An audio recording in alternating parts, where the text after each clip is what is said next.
Well, once again, I think it's exciting, driving down the road, and, it always hits you more when you start driving down the road from Calgary into Cranbrook. So it's exciting, and, like I've always said before, it's the most exciting time of the year. But at the same time, we have to make some decisions near the end of training camp, and that's kind of a tough day too. But it's still, at the end of the day, it's exciting. Obviously different this year. Everyone's talking about going to be a youngest club we've had in a long time, right? Yeah, absolutely. And for me, too, in my time that I've been here, it's definitely going to be the youngest club that we've had. But, we really firmly believe that we're still going to be a competitive hockey club, because we've still got some guys we're holding on for the Memorial Cup, championship team as well. So that's going to be a benefit for us. So it's going to be exciting, but young.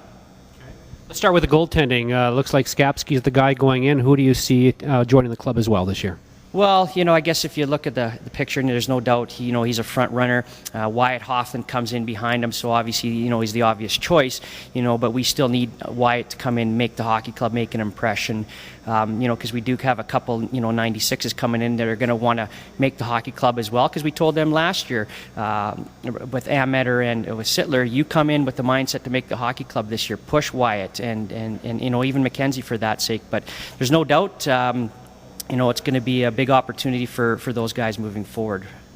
Defensively, you could have up to 6 returning guys, although Hubick did play forward at times. How are you guys approaching what you have there defensively this year? Well, I think that, with the returning guys, and especially in his case, I think that's going to be a coach's decision, if he becomes a swing guy or if he is a permanent defenseman. The big thing with him is that he's definitely got a year under his belt, so that's going to be to his advantage, and he's going to be a much better player from that respect. And, so that could open up two other spots on the back end for younger guys, being 95s or a 96. So, that'll be the coach's decision, so that'll be, it'll work out well for them. Your key guys, obviously, Leach, Muth, and Dirk back there because of their ages and experience? Yes, absolutely. Anytime you've got guys that are 3-year guys and 4-year guys, and you've been around for a long time, and when you're carrying a quality 20-year-old defenseman, they can eat up 30 minutes a night or more. And same with Dirk and Muth, they're going to be big-minute guys, and they'll be able to show the younger guys, the ropes. You mentioned a lot of decisions, and it looks like forwards will be the most involved. You have maybe 6, 8 returning guys, a couple guys that played there last year in Philp and Woodshats, and a lot of potential with the import players. What do you think about the forwards going in? Well, I think with the forwards, by drafting, 2 imports, that definitely changes things because, we got to see where they're going to fit into the big picture because we don't truly know that just yet. But definitely tightens it up. It limits how many spots are available.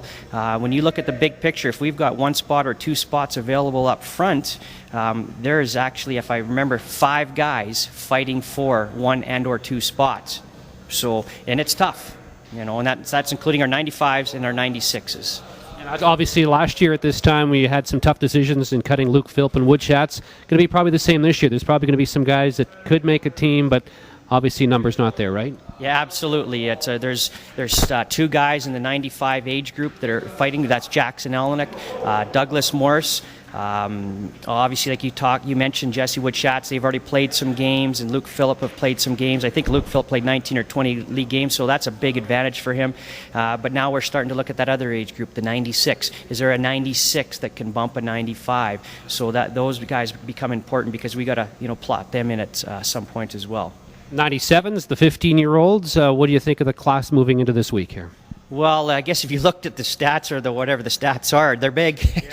Yeah. It's a big group. And obviously our first 2 picks were defensemen, and then we didn't take a forward until the third and fourth round, if my memory serves me correct. So they're definitely a big group. They have some skill, but this is a free training camp for them. Free training camp. They're just coming here to have a look, get associated with the club. So it's easy for them right now, and it's just an introduction. So their time will come next year.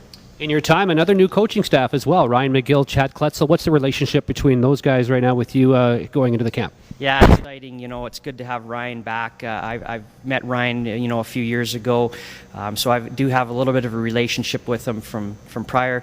I'm excited that they're here now. Chad, I've personally, I didn't know him on a personal basis. I actually just met him a couple days ago. He's excited, and anytime you get a new group in, they're always excited. Change is good for the organization, and they're going to bring some great ideas to the club, and it's going to be exciting.